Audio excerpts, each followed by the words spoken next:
எல்லோருக்கும் வணக்கம். எல்லாரும் எப்படி இருக்கீங்க? நாங்கள் ரொம்ப நல்லா இருக்கிறோம்.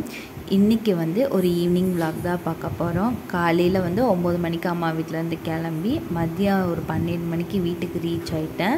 மதியம் லஞ்சுக்கு சிம்பிளாக தக்காளி சாதம் தான் வச்சு சாப்பிட்டோம்.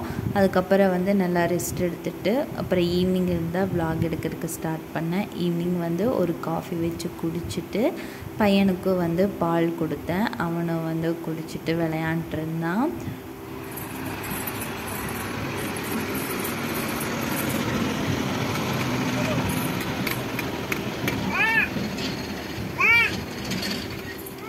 கிட்டத்தட்ட 1 வீக் பக்கம் இல்லை ஓட்டு போட போனவ.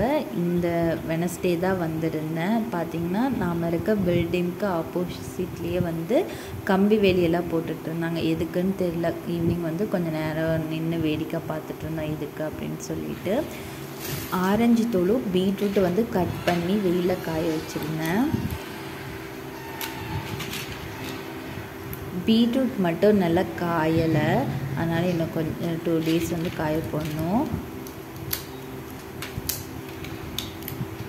ஆரஞ்சு நல்லா காஞ்சி இருந்துச்சு. இந்த மாதிரி முறுன்னு சவுண்டு கேட்கணும் உடைச்சா அப்படின்னா.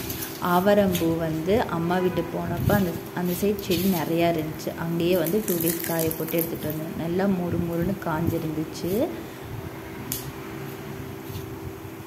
ரெண்டையுமே தனியாக எடுத்து வச்சுட்டேன். இன்னும் 2 days காய போடுவோம் அப்படின்னு சொல்லிட்டு.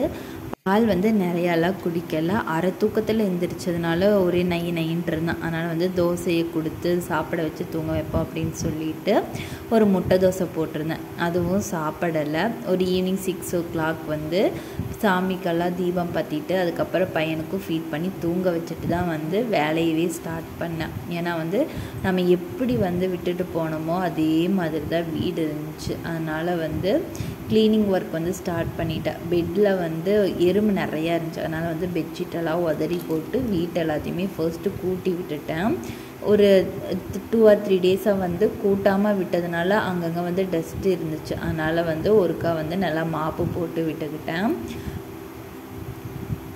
ஊருக்கு போகிறதுக்கு முன்னாடியே அடுப்பை க்ளீன் பண்ணவே இல்லை. இப்படி இருந்தாலும் வந்ததுக்கப்புறம் க்ளீன் பண்ண வேண்டியதாக தான் இருக்கும் அப்படின்னு சொல்லிட்டு க்ளீன் பண்ணாமல் தான் விட்டுட்டு போயிருந்தேன்.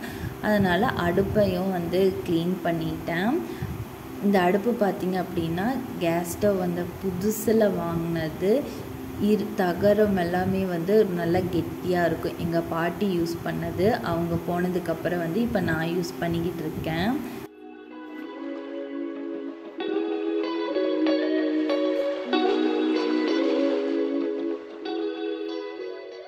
கிச்சன் சைடு எல்லா ஒர்க்குமே முடிச்சுட்டேன். மாப்பும் போட்டாச்சு. இனி ட்ரெஸ்ஸு மட்டும் எடுத்து வைக்கணும்.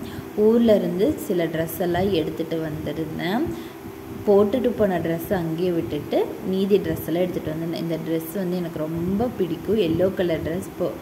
இது பார்த்திங்கன்னா ஒரு 2 or 3 times தான் போட்டிருந்தேன். அதுக்குள்ளேயே அங்கங்கே திட்டாக கலர் சேஞ்ச் ஆயிடுச்சு. அதனால் ரெகுலர் யூஸ்க்கு போட்டுக்கலாம் அப்படின்னு சொல்லிட்டு எடுத்துகிட்டு வந்திருந்தேன்.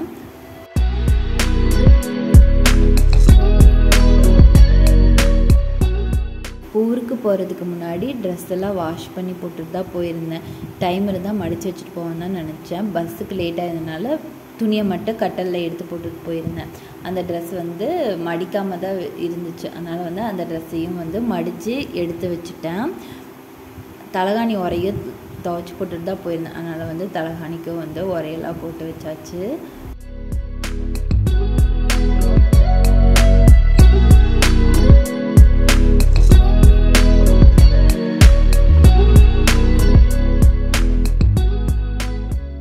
ஊரில் இருந்து வரும்போது சில திங்ஸ் எல்லாம் எடுத்துகிட்டு வந்திருந்தேன். இந்த திங்ஸ் எங்கள் வீட்டுக்காரர் வரும்போது எடுத்துகிட்டு வந்திருந்தார். தம்பிக்கு தொட்டில் சீலை அம்மா ஸ்டிச் பண்ணி கொடுத்தாங்க. இந்த துணி பார்த்திங்கன்னா காடா துணின்னு சொல்லுவேன். எங்கள் வீட்டுக்காரர் ஒர்க் பண்ண பிளேஸில் இந்த துணி தான் ப்ரொடியூஸ் பண்ணிகிட்ருக்காங்க. அந்த துணி வந்து கொஞ்சம் எடுத்துகிட்டு வந்து அதை வந்து தொட்டில் சீலையாக வந்து ஸ்டிச் பண்ணிக்கிட்டோம்.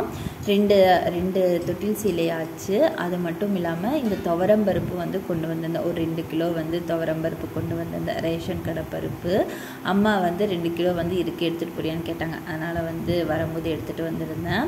இது வந்து தேன். இந்த பிறந்த குழந்தைங்களுக்கெல்லாம் வந்து தேன் கொடுப்பாங்க. அப்போ தான் வந்து நாக்கு வந்து பெறலும் அப்படின்னு சொல்லிட்டு அதனால் வந்து தேன் கொண்டு வந்திருந்தேன். ஸ்டார்டிங்லேருந்தே அவனுக்கு தேன் கொடுத்துட்டு தான் இருக்கிறேன்.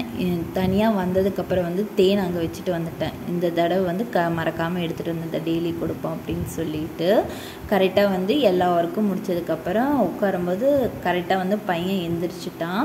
அப்புறம் எங்கள் வீட்டுக்காரர் வந்ததுக்கப்புறம் வந்து தக்காளி சாப்பாடு வந்து மதியம் செஞ்சது மீதம் இருந்துச்சு. அதையும் கூட வந்து இட்லி வாங்கிட்டு வந்திருந்தார். இட்லியை வச்சு சாப்பிட்டோம்.